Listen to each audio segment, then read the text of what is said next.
അസ്സലാമു അലൈക്കും വറഹ്മത്തുള്ളാഹി വബറകാതുഹു. എൻ്റെ കൂടെ പിറപ്പിങ്ങളെ, മഹാനായ ഡോക്ടർമാരുടെ നേതാവ് എന്ന് വിശേഷിക്കപ്പെട്ട മഹാനായ സയ്യിദ് ഹക്കീം ഡോക്ടർ വലിയുല്ലാഹി ഖദ്ദസല്ലാഹു സിറഹുൽ അസീസ് മഹാനവറുകളുടെ ഹദറാത്തിലാണ് നിൽക്കുന്നത്. അല്ലാഹു സുബ്ഹാനഹു വതആല എല്ലാവർക്കും അള്ളാഹു ഖൈർ നൽകി അള്ളാഹു അനുഗ്രഹിക്കട്ടെ. അള്ളാഹു സുബ്ഹാനഹു വതആല ഈ മഹാനവറുകളുടെ ബർക്കത്ത് കൊണ്ട് അള്ളാഹു ഞങ്ങളുടെ രോഗങ്ങളും അള്ളാഹു വിഷമങ്ങളും അള്ളാഹു പ്രയാസങ്ങളും അള്ളാഹു തീർത്തു തരട്ടെ. ക്യാൻസർ പോലുള്ള മാറാവിധ രോഗങ്ങൾക്ക് അള്ളാഹു കാമിലായ ഷിഫ അള്ളാഹു നൽകി അനുഗ്രഹിക്കട്ടെ.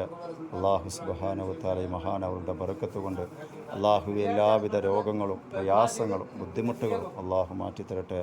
അള്ളാഹു എല്ലാവരുടെ മനാമിലും ഓപ്പറേഷൻ ചെയ്ത് കൊടുക്കണേ റഹ്മാനെ. ഹക്കീം ഡോക്ടർ ബർക്കത്ത് കൊണ്ട് അള്ളാഹു കുടുംബത്തിൽ അള്ളാഹു സന്തോഷവും സമാധാനം അള്ളാഹു നൽകി അനുഗ്രഹിക്കട്ടെ. എല്ലാ പ്രയാസങ്ങളും ബുദ്ധിമുട്ടുകളും ദുരിതങ്ങളും അള്ളാഹു തീർത്തിരട്ടെ. ഈ മഹാൻ്റെ ബർക്കത്ത് കൊണ്ട് അള്ളാഹുവെ എല്ലാ മാനസിക പൈശാചിക രോഗങ്ങളും അള്ളാഹു ഷിഫ നൽകട്ടെ. എല്ലാ ക്യാൻസറുള്ളവർക്കും ഷുഗറുള്ളവർക്കും പ്രഷറുള്ളവർക്കും തൈറോയ്ഡുള്ളവർക്കും മാനസിക പൈശാചിക രോഗങ്ങൾ അള്ളാഹു ഷിഫ നൽകട്ടെ. ഹക്കീം ഡോക്ടർ വലിയുള്ളാൻ്റെ അനുഗ്രഹം ഞങ്ങൾക്ക് എന്നും നൽകി അനുഗ്രഹിക്കട്ടെ. ആമീൻ യാ റബ്ബൽ ആലമീൻ.